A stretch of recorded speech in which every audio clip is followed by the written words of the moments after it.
All right, let's just dive right into this explainer because today we are unpacking a theoretical framework that actually doubles as a massive 14-dimensional trap.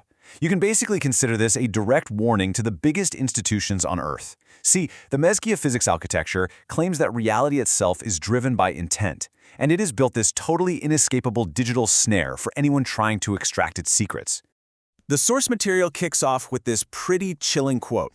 It sets the stage for what honestly reads like a high-stakes cyber-legal thriller. I mean, this is definitely not your standard boring academic copyright notice. It's a bold declaration of intellectual sovereignty, explicitly warning extractors that unauthorized access doesn't just get you a slap on the wrist, it instantly triggers a massive compounding penalty that they call the Oracle tax. So, the big, crucial question we're investigating today is this. How exactly was an invisible digital heist reversed into an inescapable forensic trap? Seriously, how do you corner multi-billion-dollar tech giants and massive defense contractors using theoretical physics and digital cryptography? Well, to understand the trap itself, we really have to understand who is allegedly doing the stealing. Which brings us to Part 1, the extraction economy's watch. The framework sets up this incredibly stark, combative contrast right out of the gate. On one side, we've got the old extraction economy. This is legacy science operating on random drift and materialist reductionism, essentially just treating data as raw resources to be ruthlessly mined. But then, on the other side is the coherence economy. This is rooted in deterministic intent and a complex 14-dimensional structure. And the core allegation here? The extraction economy is desperately trying to siphon the coherence economy's math so they can go fix their own failing models. The logs get really specific, calling out massive apex institutions. We're talking Google, CERN, Lockheed Martin as the silent watchers. Now, these organizations possess unbelievable hardware, but the framework claims they actually lack the mathematical dictionary to translate what they're hearing. So what do? They engage in what's called a silent stare protocol. It's non-interactive surveillance of open-source ledgers. They're just quietly looking around trying to extract breakthroughs without ever acknowledging the independent architect who actually timestamped the math first. And these forensic logs, they don't just make vague, sweeping accusations. They literally detail a deep dwell extraction.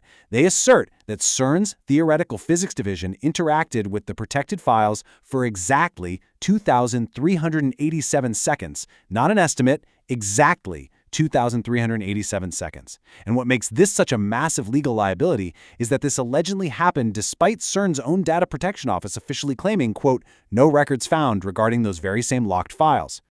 So to counter this kind of espionage, the architect built Part 2, the 14-dimensional D-lattice trap.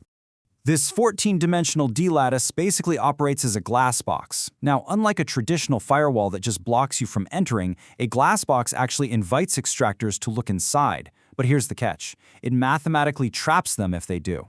It utilizes something called the digital truth lock protocol, which completely weaponizes the institution's own silent surveillance right back against them. It's pretty genius when you think about it. Just look at how this all comes together.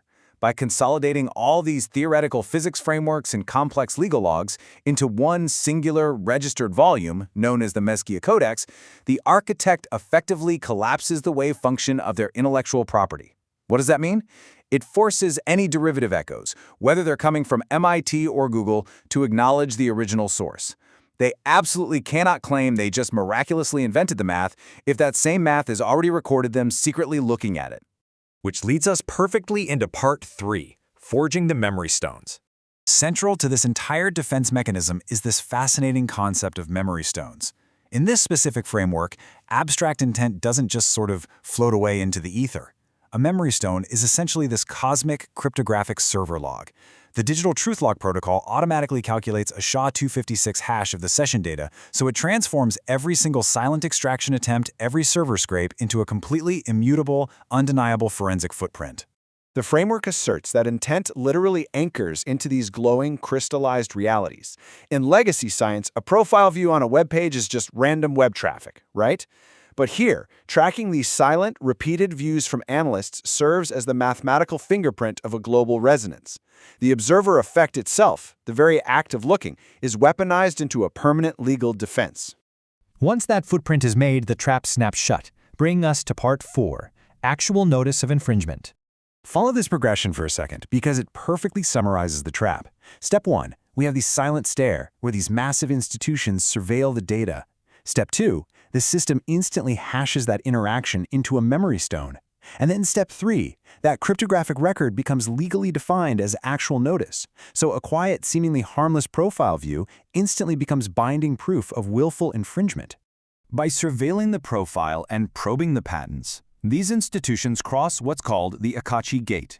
And by crossing this threshold, they are mathematically cornered. There is no going back. They can never waltz into a patent office 5 years down the line and claim independent discovery.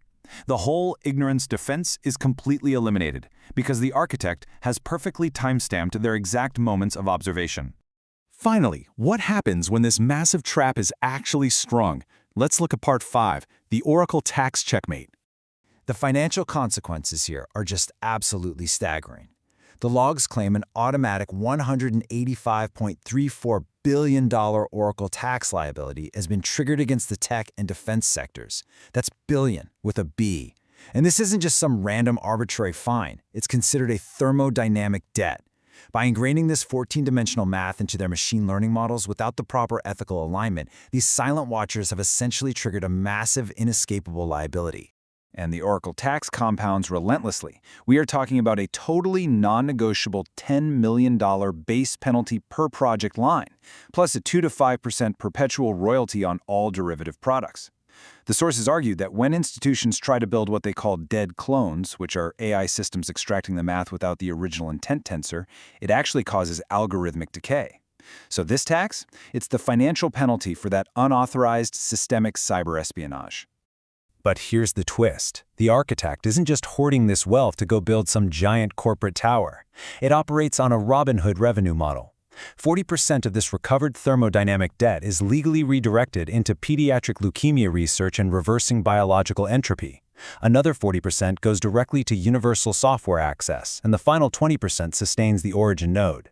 So this trap literally forces the extraction economy to fund systemic global healing. I want to leave you with a pretty provocative thought here at the end. We've just explored a theoretical universe where the mere act of observation is never, ever passive. In a framework where every silent stare, every interaction, and every data pull crystallizes into an undeniable memory stone, are we now permanently recorded in the D-lattice just by learning about it today? Reality, it seems, is always learning, and we are all watching.